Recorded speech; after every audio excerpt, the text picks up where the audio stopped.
usually something Oh, pops there we up. go. Oh, there you go. Awesome. Well, good morning, everyone, and thank you so much for taking time out of your busy day to be here with us. We want to make this really informative session for you guys. So if you have any questions, please post them on the chat, and we will check throughout the presentation, and we will see. Also, at the end of the presentation, we will go over any other questions. So let's begin. This is our agenda for the day. So we're going to talk about what is really going on. Does this impact me?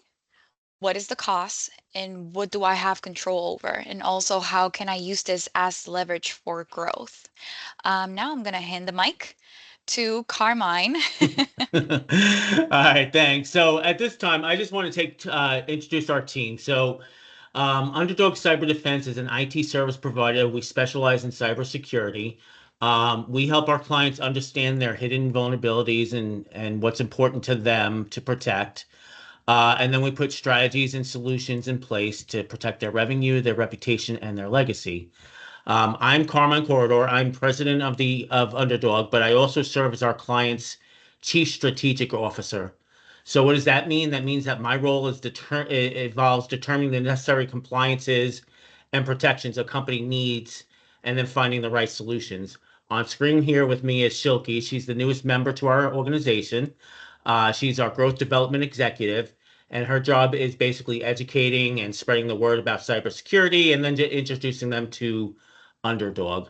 Um, Also on screen here is Oscar and Carlos. They are part of our client success team, and they handle our the execution of the strategy, the client care, the support, and the compliance.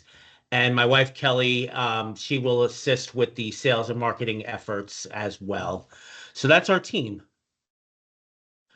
So let me ask everybody a question here. Have you ever gotten into those weird pop-ups on your screen after visiting a legitimate website, or have gotten a strange email from a company you trust? Have you heard about about businesses that trick, have you heard about the businesses that have tricked, wire money to they've been tricked to wire money to hackers. These types of attacks are increasing daily and are affecting more than just small businesses. How about like AT&T that happened, I think like a month ago, where they were getting everybody's text messages and emails and all that stuff. Uh, how about like Wayne Memorial Hospital? I don't know if anybody's familiar with that, where they recently were hit with the ransomware virus as well. So that affected their ability to treat patients. So what about these numbers that are on the screen here, right? So let's talk about the 9.5 trillion dollars. Right now, that's basically how much cyber criminal activities are as of 2023. Um, the report, a recent report has stated that basically, for the last couple of years, cyber crime has increased year over year, annually 30%. How many of you can say, with your business that you've, increased your business revenue 30%, right? That's kind of a large number. But to put it into perspective, cyber crime takes up 9% of the world's economy. So if it was a country, it would be like the third largest country. That's kind of saying a lot there. Um, just to put it into perspective, like as of 2024, Japan was the third largest country. So cyber criminal activities is larger than Japan's GDP. That's kind of strange, right? Um, so how does this impact you? So the number one question I always get from people are, how does it happen, right? So I came up with my front door analogy. It kind of explains how cybercrime happens to the regular business, because they always say, hey, we're not big enough. We have nothing important. So let's imagine your house, you want to replace your front door. So you go to Home Depot, Lowe's, or maybe you hire a contractor to replace your front door with a brand new pre-hung, external door, right?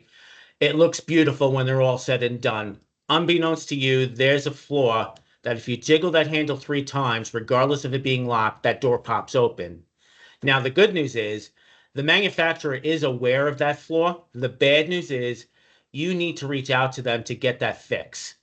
The worst news is the criminals already know about that and have a list of addresses of people who have recently bought this flawed door. So, being criminals, they come to your neighborhood.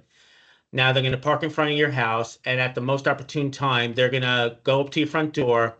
They're going to jiggle that handle 3 times and see if it pops open. So at that point, they know, hey, either A, you don't know about the fix, or B, you haven't gotten it fixed. So criminals don't want to get caught, right? So the first thing they're going to do is their due diligence. So they're going to spend some time watching your house, watching the patterns of your family, watching the patterns of the neighborhood. And then they're going to find the proper time to basically break into your house and steal whatever's valuable. I always like to mention at this point, just by jiggling that handle and popping that door open and then closing it, they have no idea if you have anything valuable in your house. They just know that they found a vulnerability and they're gonna execute it. So I know we're limited on time here, so I'm going to shorten this down a bit. My front door analogy usually goes for about 20 minutes, so I'm gonna shorten this down a little bit here. So uh, they've spent about 3 weeks in your neighborhood, and I'm going to tell you exactly what they found at this point. So they've learned that your family leaves the house Monday through Friday from 9 a.m. to 5 p.m. On Fridays, your family loves to go out for a night of entertainment, whether together or separate. But you guys generally leave the house around 6 o'clock. You don't return home to 11. Your neighborhood, all the houses are nicely, spaced apart, meaning that they're not row houses on top of each other. You've got nice property between each other. On top of that, in front of your house, there's a row of hedges that kind of blocks anything going on in your yard, so your neighbors really can't see what's happening in your yard. In addition to all that, your front porch light is dimly lit. So at night, you can't really see anybody at your front door, even, from your house. So that's everything they've learned so far about your neighborhood. Oh, and one more thing. There is no neighborhood watch, and neighbors kind of stay by themselves. They don't really watch out after each other. Those are the things that they've learned just 3 weeks of being, in your neighborhood, around your house, and all that stuff. So they're going to spend a little bit more time just to make sure those patterns haven't changed. And then they're going to pick a Friday night around 8:30 when it gets dusk out, so nobody can see them. They come to your front door, they jiggle the handle 3 times, they pop it open. Great. Now they enter your house, and they're looking for anything that they can either, steal to use for another crime, or something they can steal and bring to the pawn shop and get money for it. So what they find are like checkbooks, old registers that you may have, maybe old voided checks that you threw in a drawer. Maybe they find some health insurance papers, or bank statements, 401k plan statements, things of that nature. Now they find some jewelry and maybe gaming systems. In addition to that, they found a business laptop that they could just look in there and see if there's anything that they can use to steal, sell, or maybe even use for another crime. Now, it maybe takes them all of 30 minutes to kind of gather all this stuff together. They leave the house, close the door behind them. You guys come home around 11 o'clock, and then all of a sudden you've noticed you basically have been broken into. You call the cops, but at that point, it's almost hard to find the criminals. And that is the essence of how cybercrime works. The criminals are generally in your system longer than you think they have been.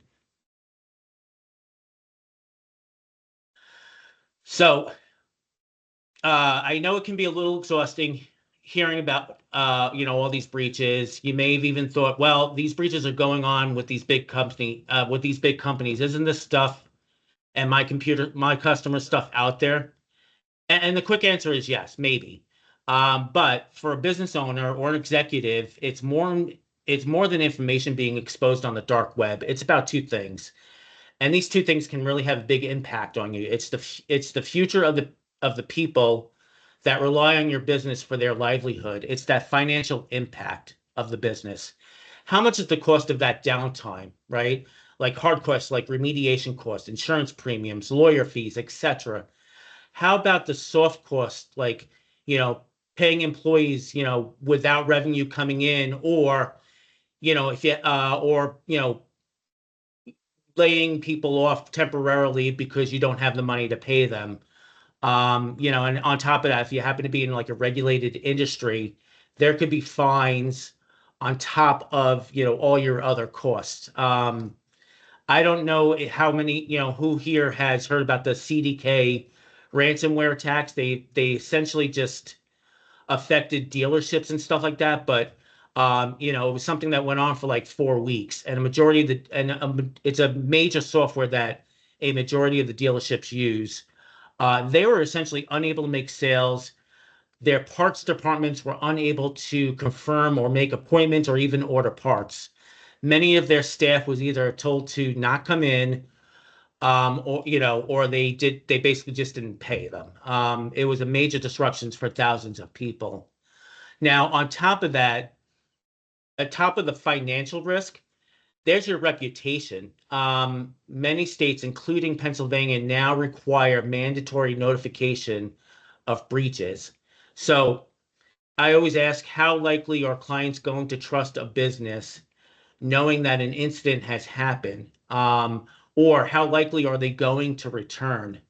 Now, what's worse than that is we're starting to see that there are lawsuits that are happening because of data breaches.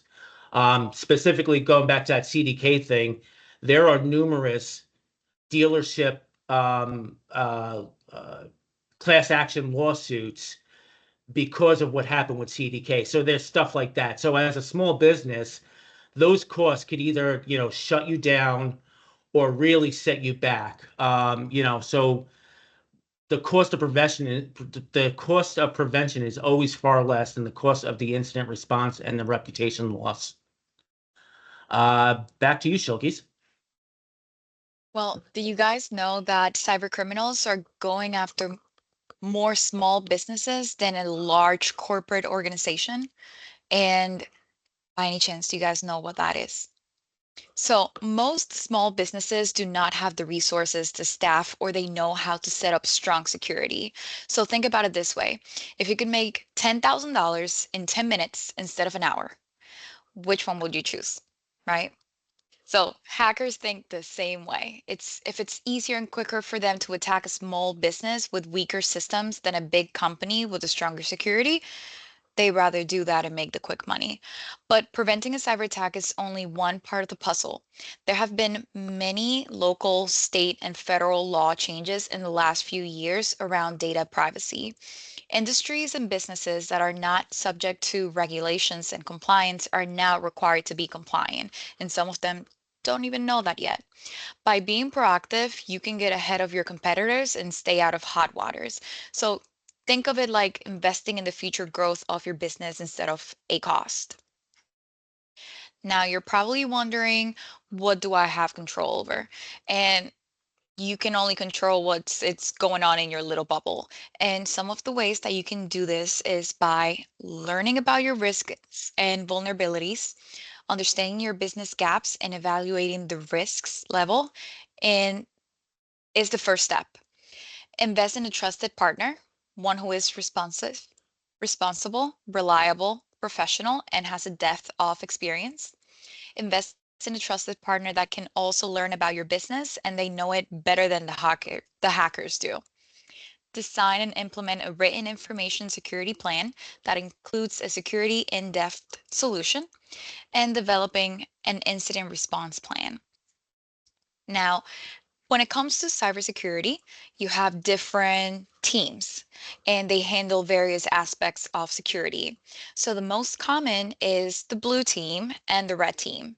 So the red team is going to test the company defenses through activities like vulnerability assessments and threat hunting. And then the blue team is going to ensure systems are functioning correctly by focusing on monitoring, incident response, and data protection. So in between those two, as you can see in the picture, you have the purple team, which is going to combine both the blue and the red. And at Underdog, that is pretty much what we adopt. We adopt the purple team approach, and then we combine it with our traditional IT support, and we provide a comprehensive security and support solution for our clients. Now, you're probably thinking, okay, so what now? So you already took the first step by being here today. I know there's a lot to consider, especially if you're hearing about this for the very first time. So speak to others on your team or executives of the company. Let us know if you would like us to come out and speak to your organization as well. We're here to help and to keep everyone safe. Great. Thank you. Before I go on, are there any questions? Let me take a look at the chat. Nope. Nothing going on? Okay. So if you want to know more, you can book an appointment with us. Reach out to Shilkey's. You can go to underdog.contact to book a strategy session, like I said, with Shilkey's, or just give us a call. If I don't see anything in the chat and there's no other questions. Well, I want to respect everybody's time here, and I just want to thank everybody for for being here today. And again, if you do have any questions after the fact, we will be sending out this recording. Mhm. I'm sure Shilkey's will be following up, and just in case you thought of anything after the fact. So again, I want to thank everybody for coming, and thank you. Have a good day. Thank you, Thank everyone. you. Thank you.